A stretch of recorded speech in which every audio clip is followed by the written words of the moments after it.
Здравствуйте! В эфире очередной выпуск передачи «Амчра». Люди создают право везде, где общаются и живут.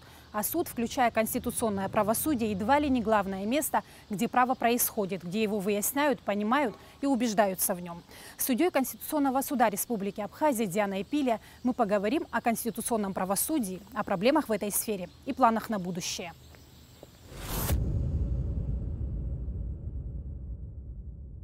В Конституционном суде Республики Абхазия 5 судей. Проводятся заседания, но вот спор в привычном понимании он не разрешает. Так чем же занимается Конституционный суд? Конституционный суд – орган государственной власти.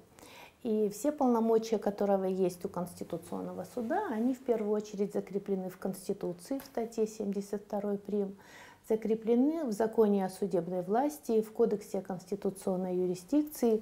И весь объем тех полномочий по конституционному контролю, они вот подробно и полностью описаны. Конституционный суд, как вот вы и говорите, он рассматривает судебные дела, он входит в судебную ветвь власти.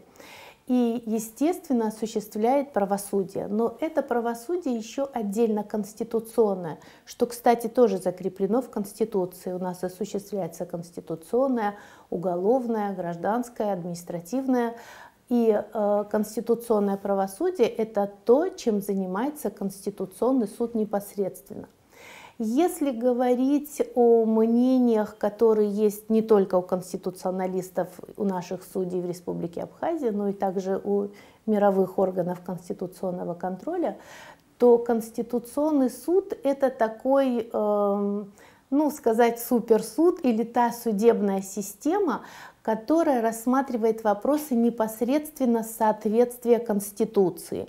Соответствие Конституции, указов президента, конституционных законов, законов, которые издает наш законотворческий орган, нормативных актов Кабинета министров, рассматривает вопросы по жалобам граждан, что, кстати, является особенностью вот конституционной деятельности в Республике Абхазия, потому что не все органы конституционного контроля в мире принимают жалобы от граждан. Также рассматривает от судов по тем вопросам, которые касаются, когда суды считают общей юрисдикцией, что нарушено право гражданина, и они тогда обращаются в Конституционный суд для того, чтобы мы могли рассмотреть соответствие Конституции того или иного закона, нарушающего права граждан, права и свободы граждан. Это вот основной такой аспект деятельности.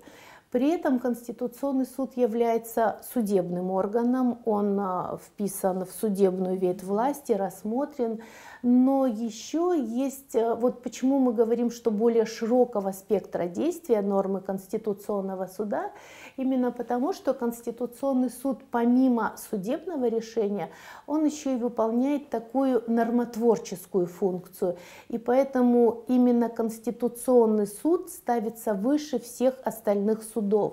И решения Конституционного суда, они обязательны для исполнения всеми ветвями власти. Если мы говорим о триаде ветвей власти, о законодательной, судебной, об исполнительной. И более того, я могу вам сказать, что решения Конституционного суда, они обязательны и для судов, и судебной самой ветви власти. При этом Конституционный суд не является ни надзорным органом, ни контрольным органом. Он является только в порядке конституционного контроля. Вопрос соответствия нормы Конституции.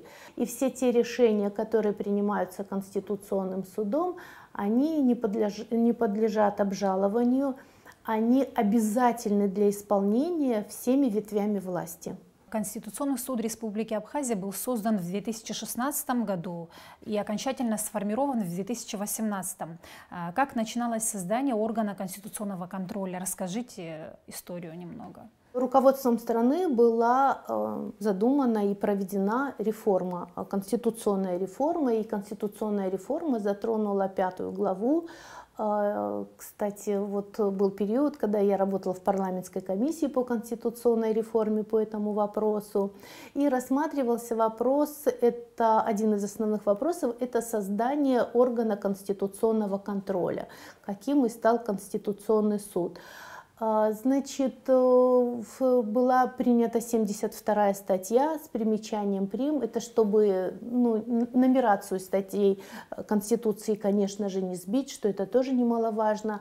И судебная ветвь власти в 5 главу были внесены изменения, был создан Конституционный суд. И полномочия Конституционного суда, они вошли прямо отдельной статьей в пункты Конституции. Вот они так органично вписались в это. Значит, Конституционный суд сформирован полностью, как вы сказали, в 2018 году. Судей 5, судьи с большим опытом практической работы, с опытом научной работы, с опытом нормотворческой работы. То есть это те люди, которые могут прочитать норму закона, определить ее. И самое главное, что не только букве закона и вот тому тексту, который написан, это люди, которые понимают дух своего народа и дух народа, который заложен в нашей Конституции. Получается, этими руководствуется судья Конституционного суда в своей деятельности? Ну, это интересный вопрос. На самом деле это так, потому что вот просто голое прочтение нормы, оно возможно многими юристами, конечно, но есть еще категория, она называется дискреция, то есть усмотрение. И этим отличается Конституционный суд, потому что многие нормы и расшифровка, она происходит на основании категории усмотрения. То есть так, как считается, это вот такая особенность конституционного производства, когда мы интерпретируем соответствие Конституции или несоответствие, исходя из того, что есть понимание того, что заложено народом в этой Конституции. Это немаловажный факт, мне кажется, помимо вот именно юридического и технического прочтения нормы права. Кстати, об этом говорят многие конституционалисты. В Российской Федерации говорят, что это дух справедливости, который могут прочитать юристы. В других странах говорят, что это историко-цивилизационный подход к расшифровке Конституции. Ну вот это те нормы, которые политы кровью защитников, это то апсура, которое существует в каждом из нас, и те национальные традиционные основы, которые вот держат наш народ. Расскажите, пожалуйста, о роли Конституционного суда в современном мире. В первую очередь, Конституционный суд – это орган, который осуществляет государственную власть. И это непременный атрибут правового демократического государства. Органы, Конституционный суд, и есть еще в мире такое название, и иные аналогичные органы конституционного контроля, потому что в различных формах они могут действовать. Не обязательно, чтобы было название Конституционный суд. Может именоваться Конституционным советом с какими-то дополнительными полномочиями. Может быть в иной форме, но это та структура, которая определяет верховенство закона и которая гарантирует, стоит на страже того, чтобы вся законодательная база страны соответствовала Конституции. В нашем государстве существует много различных органов власти. Зная функции каждого из них, в любой ситуации человек может быстро сориентироваться и обратиться в нужный орган для защиты своих прав. Кто и в каких ситуациях может обратиться в Конституционный суд Республики Абхазия? Вот вы говорили, что вы принимаете и обычных граждан тоже. Что может быть в других конституционных судах, в других государствах это неприемлемо? Естественно, граждане понимают законодательное, исполнительное, судебное, каждая ветвь власти чем занимается. И в судебную ветвь власти входит Конституционный суд. И его отдельный статус и понимание, конечно, если бы оно было, наверное, такое современное слово, популяризация обращения в Конституционный суд, наверное, было бы и обращений больше. Но тем не менее, Конституционный суд, как я повторюсь, не являясь ни надзорной, ни кассационной инстанцией, принимает принимает обращения граждан, но в тех вопросах, когда граждане обращают внимание на норму закона, которая нарушает их права и свободы, когда и вопрос ставится о соответствии или несоответствии этой нормы закона Конституции. То есть мы не можем пересматривать те решения, которые есть, и мы не являемся той инстанцией, которая может отменить или желает отменить судебные решения. Мы та инстанция, которая определяет незыблемость законности, незыблемость конституционности, конституционных норм и соответствие всех остальных нормативных актов Конституции. Ну, кстати сказать, вы же понимаете, исходя вообще из опыта, наверное, не хотелось бы только нашей страны, но и многих стран мира, что те органы, законодательные органы, правотворческие органы, они не могут, ну так и не бывает в мире, не только и в Абхазии, чтобы норма права была написана в идеальном варианте. То есть чтобы были просчитаны все риски, чтобы каждая норма шла во благо своему народу. Ну, бывают какие-то, наверное, неправильности в этих документах, которые граждане оспаривают. Соответствует ли данная норма Конституции, не нарушает ли эта норма его права и свободы. Вот в этом контексте граждане обращаются. Ну и, кстати, пока есть обращения, в которых отказывает в рассмотрении Конституционный суд, потому что есть определенный там перечень документов, основания обращения, но есть обращения, которые мы рассматриваем и выносим решение в пользу, получается, в итоге граждан и готовим там почву для того, чтобы парламент в последующем отменил. Кстати, это тоже одно из полномочий, я, как вам сказала, Конституционного суда, когда не только судебные функции, но и нормотворческие, когда Конституционный суд может отменить норму права, норму закона и в последующем уже отправляет в парламент, и парламент и определенные сроки, там до 6 месяцев, и парламент в эти сроки должен внести те изменения в норму закона, которую вот предложил или которую в своем постановлении решил Конституционный суд. На практике это происходит? Да, на практике это происходит, и на практике мы в Конституционном суде, наверное, такое вот чувство гордости есть у Конституционного суда, потому что было обращение по запросу суда общей юрисдикции на права сотрудников органов госуправления.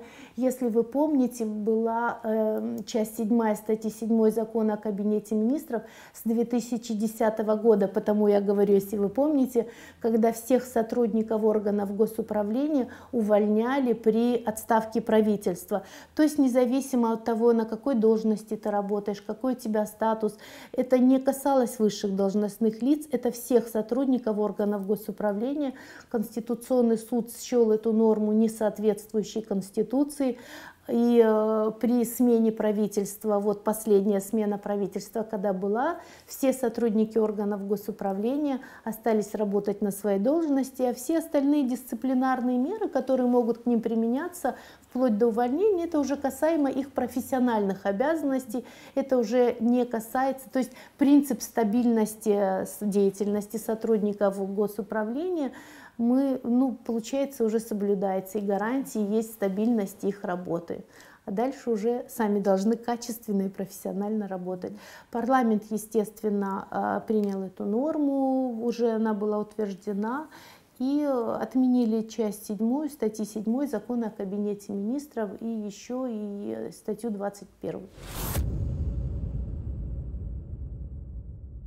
А что может сделать Конституционный суд в борьбе с коррупцией? Коррупция, она охватывает все сферы государственной жизни, к огромному сожалению, и нивелирует всю ту созидательную направленность действий как правительства, так и каждого гражданина. поэтому Конституционный суд поддерживает, всегда поддерживает политическую решимость и будет поддерживать борьбы с коррупцией. Конечно, как и каждый гражданин нашей страны, мы хотим видеть незапятнанную коррупционными действиями работу органов исполнительной власти, судебной ветви власти, законодательной, потому что в современном мире формы коррупции очень сильно трансформировались. И это обязывает нас к тому, чтобы мы были, как орган конституционного контроля, мы были на страже таких действий. Хочется сказать и добавить, что было обращение президента Аслана Георгиевича Абжания по предложениям, которые мог бы внести Конституционный суд по антикоррупционной деятельности в системе судебной ветви власти.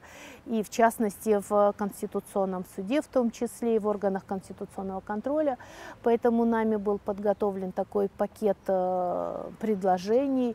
Он включает в себя и вопросы подконтрольности, вопросы подотчетности, скорее, которые бы не влияли, не затрагивали независимость судебной власти, подотчетности судей, вопросы правового воспитания судей, вопросы могут быть декларирования имущества, то, что, кстати, делают судьи ежегодно до 30 апреля, судьи судов общей юрисдикции, арбитражного суда, судьи Конституционного суда заполняют декларации об имуществе, о доходах.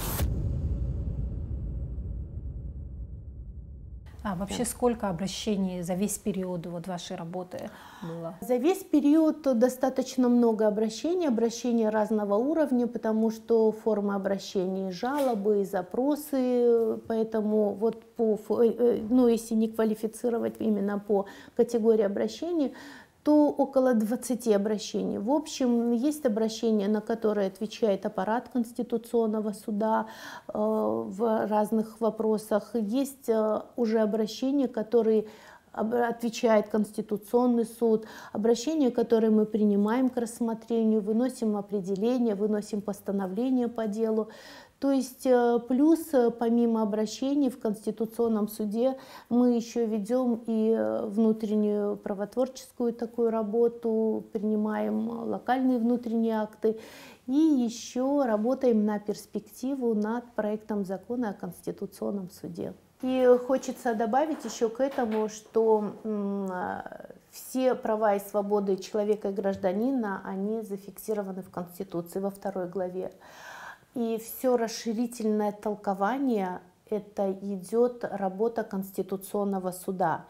И каждый пункт в постановлении, в определении Конституционного суда, это является той нормой, которая обязательна для всех ветвей власти. И еще раз повторюсь, и для судебной власти в том числе. На ваш взгляд, сегодня существует зависимость судебной власти от исполнительной? У нас 3 ветви власти – судебная, исполнительная, законодательная. Я не хочу таким курсом лекций, но просто скажу коротко, что каждая ветвь власти независима. У каждой ветви власти есть своя компетенция, есть свои функции. И вот вмешательство ни в одну из ветвей власти – это неправильно. И вот контролировать этот процесс, контролировать функционально-компетенционный уровень каждой ветви власти, это и входит в задачу Конституционного суда. То есть у Конституционного суда, и важность этого органа, как вы спрашивали, это то, что те глобальные вопросы, которые не может рассмотреть ни одна из ветвей власти и решить, эти вопросы рассматривает Конституционный суд. Четко, чтобы не было вмешательства законодательной ветви власти в исполнительную. Это те направления, которые есть у каждой ветви. И вот таким арбитром в вопросах о компетенции и является орган Конституционный суд. Есть ли постановления, которые вызывают резонанс, и с чем это связано, на ваш взгляд? Постановления Конституционного суда, они, что очень радует, я хочу сказать, они очень тщательно анализируются юридическим сообществом нашей страны. И у юристов складывается собственное видение, может быть, этого предмета. Есть разные мнения относительно уже принятых решений. Это нормально, это правильно. Это означает, что у нас не просто документ, который лежит и никому не интересен. Это означает, что у нас очень грамотные юристы, мыслящие. У нас юристы, которые обдумывают каждый вопрос и каждый пункт написанного нами документа. Что, кстати говоря, очень для судей Конституционного суда это есть еще одной возможностью заниматься и необходимостью постоянным самообразованием. Это замечательно. Но, конечно, если я понимаю серьезность вашего вопроса, говорить о том, что всегда бывает единое мнение внутри судей Конституционного суда, это и неправильно. Но у нас мы живем в условиях демократии, мы имеем у каждого свой багаж знаний, свое понимание той или иной нормы права. И если есть какие-то отдельные мнения, это, наверное, показатель того, что мы все работаем, что мы самостоятельны, независимы, и у каждого есть собственное юридическое мнение. Я знаю, что Конституционный суд Абхазии рассматривает немного специфические вопросы. В чем заключается их специфика? Если говорить отдельно о специфике работы, это то, что даже дополнительные полномочия, которые предоставлены Конституционному суду, это рассмотрение жалоб граждан на нарушение прав и свобод. То есть получается, что это та возможность защитить гражданина и быть арбитром не только между властями, там, по вопросам компетенции, между исполнительной и законодательной ветвью власти, между законодательной, судебной, исполнительной, но также выступать таким арбитром между государственными органами и гражданами. Вот особенность основная, вот я считаю, и судьи Конституционного суда придерживаются этого мнения, это то, что есть возможность защиты гражданина. Как идет работа на сегодняшний день по установлению и развитию международных связей? 21 век – это вообще век глобализации. И если бы, к сожалению, не вот эта ситуация с пандемией, наверное, было бы еще больше интересных моментов, которыми мы могли бы поделиться с вами. На самом деле судьи Конституционного суда, каждый в отдельности и вся структура в целом, мы не замыкаемся только на себе и на внутренних своих, на внутреннем только законодательстве.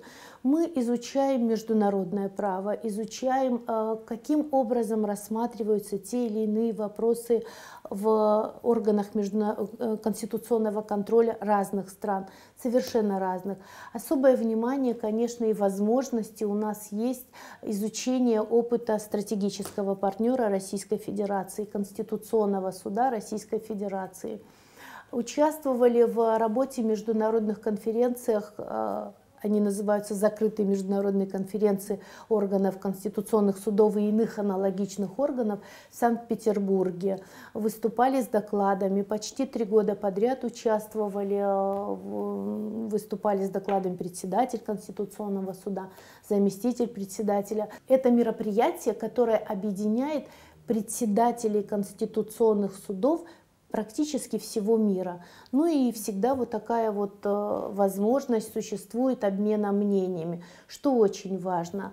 Были с рабочей поездкой отдельно судьи Конституционного суда в период становления нашей структуры, тоже ездили в Конституционный суд, изучали документы, рассматривали этапы этапы рассмотрения дел, и так далее, что немаловажно. То есть навыки определенные работы конституционного судопроизводства.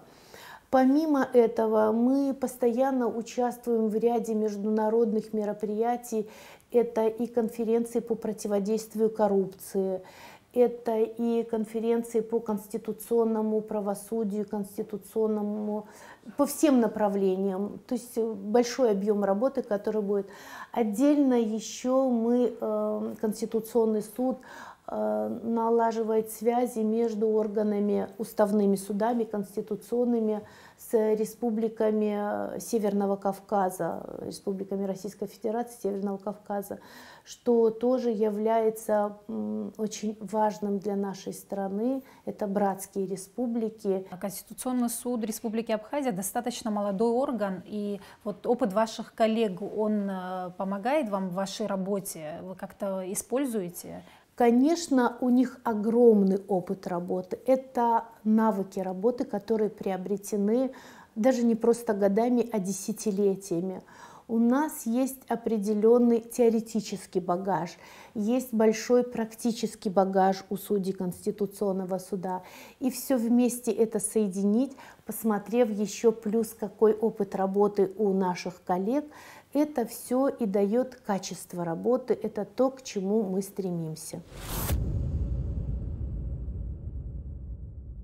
Каким образом можно восстановить права человеку, гражданину, в случае признания факта их нарушения? В судах общей юрисдикции, естественно, это факты, которые необходимо, и этим занимается вся судебная ветвь власти. Есть у гражданина право на обжалование, есть право на судебную защиту. И плюс, если суды общей юрисдикции считают необходимым и возможным, они на любом этапе могут присылать запрос по тому закону, который в данной ситуации рассматривается на момент конституционности нормы права, соответствия Конституции или несоответствия. При этом Конституционный суд, он не рассматривает фактически материалы дела никогда. Мы рассматриваем только эту норму права, которая считается по запросу суда, оспаривается, которая на момент соответствия Конституции, не фактические материалы дела. Кстати говоря, у Конституционного суда у нас в нашей стране нет возможности абстрактного нормоконтроля. У нас только по конкретным обращениям, вот то, что вы сказали, обращения граждан, это могут быть обращения должностных лиц, президента, парламента, кабинета министров, судов, но при этом это идут точечные, конкретные обращения. Если мы бы говорили еще о расширении полномочий и о перспективах дальше Конституционного суда, что, кстати, над чем мы работаем в Конституционном суде, это проект закона о Конституционном суде, и там вопросы абстрактного нормоконтроля, они более широко рассмотрены, то тогда у Конституционного суда была бы возможность рассмотрения некоторых вопросов, например, по запросу Верховного суда. Я так предполагаю, да, когда идет оспаривание нормы без привязки к конкретному лицу или к конкретному делу. То есть в таком порядке мы бы тоже могли рассматривать. Или рассматривать некоторые законопроекты на стадии их принятия, в момент... Там уже можно по границам технически распределить, в момент принятия парламентом, до подписания президентом или в момент вынесения на последнее рассмотрение. Но в этом случае можно было, то есть это получается еще и плюс дополнительное расширение полномочий Конституционного суда для того, чтобы не допустить возможности нарушения прав и свобод человека и гражданина и вообще нарушения Конституции. И уже решить вопрос соответствия данной нормы Конституции Республики Абхазия. Я вот сейчас вижу здесь вестник Конституционного суда. Скажите, пожалуйста, какие материалы в него вошли, что он содержит, и это единственный будет номер или еще собираетесь выпускать? Прекрасно, что вы сказали о вестнике. Наверное, сейчас есть такая возможность еще и презентовать от лица Конституционного суда. Возьму на себя сегодня такую смелость. Вот такой вестник Конституционного суда. Это самый первый номер. Он 2020 года. Редакционный состав редакционная коллегия данного журнала возглавлял Вячеслав Викторович Ардзинба, блестящий юрист, большой души человек. К сожалению, его нет с нами, он не дожил до дня, когда вот вышел данный сборник. Это еще вот заслуга судей Конституционного суда, аппарата, и вот большая дань памяти Вячеславу Викторовичу. Журнал, конечно, он первый, поэтому он еще и информационного характера. Говорится, мы написали о судьях Конституционного суда, о тех обращениях, которые были за этот период в Конституционный суд. Журнал плюс еще международные связи, которые развивает Конституционный суд. И еще мне бы хотелось отдельно подчеркнуть, что данный сборник, он на государственном языке, на абхазском, на русском языке.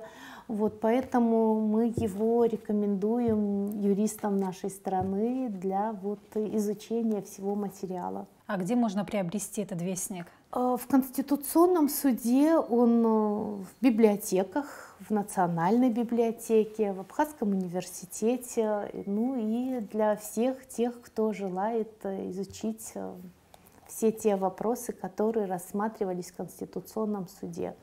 Он достаточно солидный для первого номера. Мы гордимся, все судьи Конституционного суда принимали участие в этом сборнике. Есть статьи, есть научные публикации. То есть это итог нашей работы за 2 года. Глядя на вас, трудно себе представить, что вы судья. Ну вот у меня нет такой ассоциации. Почему вы связали жизнь свою именно с этой деятельностью? Во-первых, связала жизнь с юриспруденцией. Ну, такая древняя профессия, интересная профессия, профессия прошлого, профессия настоящего. И я думаю, юристы – это профессия будущего. Ну, вы затронули сейчас такую тему, о которой я могу говорить долго. Я думаю, что я вас не буду так много говорить, потому что я очень люблю эту профессию. За спиной юридический факультет Абхазского университета, за спиной учеба в очной аспирантуре в юридической академии, сейчас называется Московский государственный юридический университет имени Олега Емельяновича Кутафина. Это аспирантура и кандидатская диссертация на кафедре административного права. За спиной еще несколько курсов повышения квалификации, дипломатическая академия МИДа России. Ну, то есть каждый раз, даже в условиях пандемии, так получилось, что было свободное время, была самоизоляция, и получила дополнительно 2 новых сертификата от ЛФ Академии. Это та профессия, наверное, есть, на мой взгляд, есть 2 профессии, в которых надо постоянно самообразовываться и которые могут принести пользу телу и душе. Вот телу, наверное, врачи, которые постоянно, жизни, душе, будущему страны – это юристы. Работа в Конституционном суде, она очень почетна. Это, наверное, то, к чему стремится каждый юрист в своей душе. И даже бывает, даже невозможно сказать, что мы об этом мечтаем, потому что даже в мечтах это трудно представить. Но жизнь иногда складывается таким образом, когда ты приносишь пользу людям, работаешь на определенном поприще, рассматриваешь каждый раз какие-то новые моменты, вопросы, не боишься. И так случилось, что, наверное, надо благодарить Бога за все то хорошее и принести максимально пользу людям на любой работе, которую тебе предоставлена в этой жизни. И традиционно в конце нашей передачи мы говорим о планах на ближайшую перспективу, к которым мы могли бы вернуться через некоторое время. Если говорить о перспективах деятельности Конституционного суда, это много направлений. То есть мы здесь все с творческие люди, в творческом подходе к каждому вопросу, и нам бы хотелось расширить полномочия Конституционного суда, понимая, что это возможно. Ну вот то, что я вам говорила, например, в вопросах абстрактного нормоконтроля добавить полномочия. Мы работаем над проектом закона о Конституционном суде, потому что есть возможность на перспективу сделать так, чтобы орган конституционного контроля он мог внести свою достойную лепту в развитие законности, в развитие правопорядка в этой стране, конституционной законности. Мы хотели бы на перспективу иметь достойное здание, чтобы у нас был свой зал заседаний Конституционного суда, чтобы работа в Конституционном суде была не просто уважаемой и почетной, чтобы она еще и реально соответствовала духу времени, в котором мы стоим, возможностям, перспективам нашего народа, чтобы мы могли достойно представлять, защищать наше суверенное государство на любых площадках, которые возможны и которые, надеюсь, будут перед нашей страной. Диана Эдуардовна, спасибо большое за беседу, за то, что нашли время. Мы желаем больших успехов в вашей нелегкой работе. Благодарю и спасибо большое за это интервью.